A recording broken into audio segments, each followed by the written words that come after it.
یسایہ 44واں باب۔ دیکھ اب اے یعقوب میرے خادم اور اسرائیل میرے برگزیدہ، سن، خداوند تیرا خالق جس نے رحم ہی سے تجھے بنایا اور تیری مدد کرے گا، یوں فرماتا ہے کہ اے یعقوب میرے خادم اور یسرون میرے برگزیدہ، خوف نہ کر، کیونکہ میں پیاسی زمین پر پانیوں ڈھیلوں گا اور خشک زمین میں ندیاں جاری کروں گا۔ میں اپنی روح تیری نسل پر اور اپنی برکت تیری اولاد پر نازل کروں گا، اور وہ گھاس کے درمیان اگیں گے جیسے بہتے پانی کے کنارے پر بید ہو۔ ایک تو کہے گا میں خداوند کا ہوں، اور دوسرا اپنے آپ کو یعقوب کے نام کا ٹھہرائے گا، اور تیسرا اپنے ہاتھ پر لکھے گا میں خداوند کا ہوں، اور اپنے آپ کو اسرائیل کے نام سے ملقب کرے گا۔ خداوند اسرائیل کا بادشاہ اور اس کا فدیہ دینے والا رب الفات یوں فرماتا ہے، میں ہی اول اور میں ہی آخر ہوں، اور میرے سوا کوئی خدا نہیں۔ جب سے میں نے قدیم لوگوں کی بنیاد ڈالی، کون میری طرح بلائے گا اور اس کو بیان کر کے میرے لیے ترتیب دے گا؟ ہاں، جو کچھ ہو رہا ہے اور جو کچھ ہونے والا ہے اس کا بیان کرے۔ تم نہ ڈرو اور ہراساں نہ ہو۔ کیا میں نے قدیم ہی سے تجھے یہ نہیں بتایا اور ظاہر نہیں کیا؟ تم میرے گواہ ہو۔ کیا میرے سوا کوئی اور خدا ہے؟ نہیں، کوئی چٹان نہیں، میں تو کوئی نہیں جانتا۔ کھودی ہوئی مورتوں کے بنانے والے سب کے سب باطل ہیں، اور ان کی پسندیدہ چیزیں بے نفع۔ انہی کے گواہ دیکھتے نہیں اور سمجھتے نہیں تاکہ پشیمان ہو۔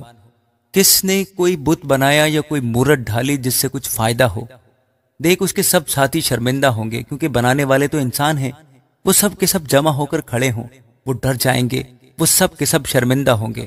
لوہار کلہاڑا بناتا ہے اور اپنا کام انگاروں سے کرتا ہے، اور اسے ہتھوڑے سے درست کرتا اور اپنے بازو کی قوت سے گھڑتا ہے۔ ہاں، وہ بھوکا ہو جاتا ہے اور اس کا زور گھٹ جاتا ہے، وہ پانی نہیں پیتا اور تھک جاتا ہے۔ بڑا ہی سود پھیلاتا ہے اور نکیلے ہتھیاروں سے اس کی صورت کھینچتا ہے۔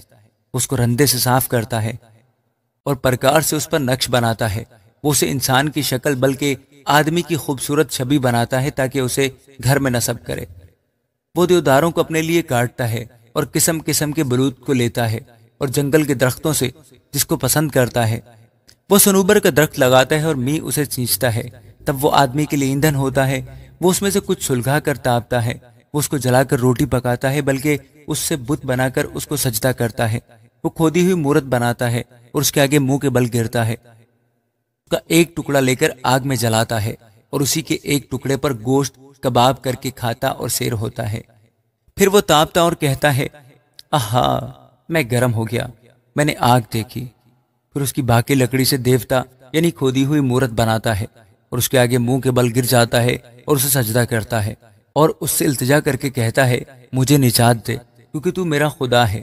وہ نہیں جانتے اور نہیں سمجھتے، کیونکہ ان کی آنکھیں بند ہیں، پس وہ دیکھتے نہیں، اور ان کے دل سخت ہیں، پس وہ سمجھتے نہیں، بلکہ کوئی اپنے دل میں نہیں سوچتا، اور نہ کسی کو معرفت اور تمیز ہے کہ اتنا کہے، میں نے تو اس کا ایک ٹکڑا آگ میں جلایا، اور میں نے اس کے انگاروں پر روٹی بھی پکائی، اور میں نے گوشت بھونا اور کھایا۔ اب کیا میں اس کے بقیہ سے ایک مکروہ چیز بناؤں؟ کیا میں درخت کے کندے کو سجدہ کروں؟ وہ راکھ کھاتا ہے۔ فریب خوردہ دل نے اس کو ایسا گمراہ کر دیا ہے کہ وہ اپنی جان بچا نہیں سکتا، اور نہیں کہتا، کیا میرے دہنے ہاتھ میں بطالت نہیں؟ اے یعقوب، اے اسرائیل، ان باتوں کو یاد رکھ، کیونکہ تو میرا بندہ ہے، میں نے تجھے بنایا، تو میرا خادم ہے۔ اے اسرائیل، میں تجھ کو فراموش نہ کروں گا۔ میں نے تیری خطاؤں کو گھٹا کی مانند اور تیرے گناہوں کو بادل کی مانند مٹا ڈالا۔ میرے پاس واپس آ جا، کیونکہ میں نے تیرا فدیہ دیا ہے۔ اے آسمانوں، گاؤ کہ خداوند نے یہ کیا۔ اے اسفل زمین، للکار۔ اے پہاڑوں، اے جنگل اور اس کے سب درختوں، نغمہ پردازی کرو، کیونکہ خداوند نے یعقوب کا فدیہ دیا اور اسرائیل میں اپنا جلال ظاہر کرے گا۔ خداوند تیرا فدیہ دینے والا جس نے رحم ہی سے تجھے بنایا یوں فرماتا ہے کہ میں خداوند سب کا خالق ہوں۔ میں ہی اکیلا آسمان کو تاننے اور زمین کو بچھانے والا ہوں۔ کون میرا شریک ہے؟ میں جھوٹوں کے نشانوں کو باطل کرتا اور فال گروں کو دیوانہ بناتا ہوں، اور حکمت والوں کو رد کرتا اور ان کی حکمت کو حماقت ٹھہراتا ہوں۔ اپنے خادم کے کلام کو ثابت کرتا اور اپنے رسولوں کی مصلحت کو پورا کرتا ہوں۔ جو یروشلم کی بابت کہتا ہوں کہ وہ آباد ہو جائے گا، اور یہودا کے شہروں کی بابت کہ وہ تعمیر کیے جائیں گے، اور میں اس کے کھنڈروں کو تعمیر کروں گا۔ جو سمندر کو کہتا ہوں کہ سوکھ جا، اور میں تیری ندیاں سکھا ڈالوں گا۔ جو حورس کے حق میں کہتا ہوں کہ وہ میرا چرواہا ہے، اور میری مرضی بالکل پوری کرے گا، اور یروشلم کی بابت کہتا ہوں کہ وہ تعمیر کیا جائے گا، اور ہیکل کی بابت کہ اس کی بنیاد ڈالی جائے۔ آمین۔ یسایہ 45واں باب۔ خداوند اپنے ممسوح حورس کے حق میں یوں فرماتا ہے کہ میں نے اس کا دہنا ہاتھ پکڑا کہ امتوں کو اس کے سامنے زیر کروں، اور بادشاہوں کی کمرے کھلوا ڈالوں، اور دروازوں کو اس کے لیے کھول دوں، اور پھاٹک بند نہ کیے جائیں گے۔ میں تیرے آگے آگے چلوں گا اور ناہموار جگہوں کو ہموار بنا دوں گا۔ میں پیتل کے دروازوں کو ٹکڑے ٹکڑے کروں گا اور لوہے کے بینڈوں کو کاٹ ڈالوں گا، اور میں ظلمت کے خزانے اور پوشیدہ مکانوں کے دفینے تجھے دوں گا، تاکہ تو جانے کہ میں خداوند اسرائیل کا خدا ہوں، جس نے تجھے نام لے کر بلایا ہے۔ میں نے اپنے خادم یعقوب اور اپنے برگزیدہ اسرائیل کی خاطر تجھے نام لے کر بلایا۔ میں نے تجھے ایک لقب بخشا، اگرچہ تو مجھ کو نہیں جانتا۔ میں ہی خداوند ہوں اور کوئی نہیں، میرے سوا کوئی خدا نہیں۔ میں نے تیری کمر باندھی، اگرچہ تو نے مجھے نہ پہچانا، تاکہ مشرق سے مغرب تک لوگ جان لیں کہ میرے سوا کوئی نہیں۔ میں ہی خداوند ہوں، میرے سوا کوئی دوسرا نہیں۔ میں ہی روشنی کا موجد اور تاریکی کا خالق ہوں۔ میں سلامتی کا بانی اور بلا کو پیدا کرنے والا ہوں۔ میں ہی خداوند یہ سب کچھ کرنے والا ہوں۔ اے آسمان، اوپر سے ٹپک پڑ، ہاں بادل راست بازی برسائیں، زمین کھل جائے اور نجات اور صداقت کا پھل لائے، وہ ان کو اکٹھے اگائے۔ میں خداوند اس کا پیدا کرنے والا ہوں۔ افسوس اس پر جو اپنے خالق سے جھگڑتا ہے۔ ٹھیکرا تو زمین کے ٹھیکروں میں سے ہے۔ کیا مٹی کمہار سے کہے کہ تو کیا بناتا ہے؟ کیا تیری دستکاری کہے اس کے تو ہاتھ نہیں؟ اس پر افسوس جو باپ سے کہے تو کس چیز کا والد ہے، اور ماں سے کہے تو کس چیز کی والدہ ہے۔ خداوند اسرائیل کا قدوس خالق یوں فرماتا ہے کہ کیا تم آنے والی چیزوں کی بابت مجھ سے پوچھو گے؟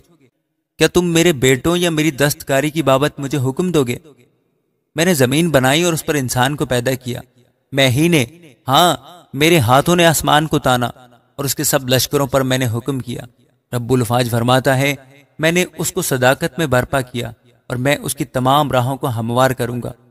وہ میرا شہر بنائے گا اور میرے اسیروں کو بغیر قیمت اور عوض لیے آزاد کر دے گا۔ خداوند یوں فرماتا ہے کہ مصر کی دولت اور کوش کی تجارت اور سبا کے قد آور لوگ تیرے پاس آئیں گے اور تیرے ہوں گے، وہ تیری پیروی کریں گے، وہ بیڑیاں پہنے ہوئے اپنا ملک چھوڑ کر آئیں گے اور تیرے حضور سجدہ کریں گے۔ وہ تیری منت کریں گے اور کہیں گے، یقیناً خدا تجھ میں ہے اور کوئی دوسرا نہیں، اور اس کے سوا کوئی خدا نہیں۔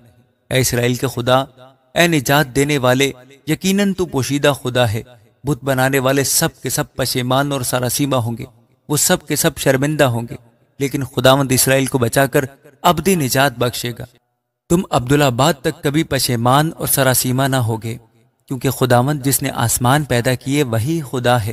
اسی نے زمین بنائی اور تیار کی، اسی نے اسے قائم کیا۔ اس نے اسے ابس پیدا نہیں کیا، بلکہ اس کو آبادی کے لیے آراستہ کیا۔ وہ یوں فرماتا ہے کہ میں خداوند ہوں اور میرے سوا اور کوئی نہیں۔ میں نے زمین کی کسی تاریک جگہ میں پوشیدگی میں تو کلام نہیں کیا۔ میں نے یعقوب کی نسل کو نہیں فرمایا کہ بس میرے طالب ہو۔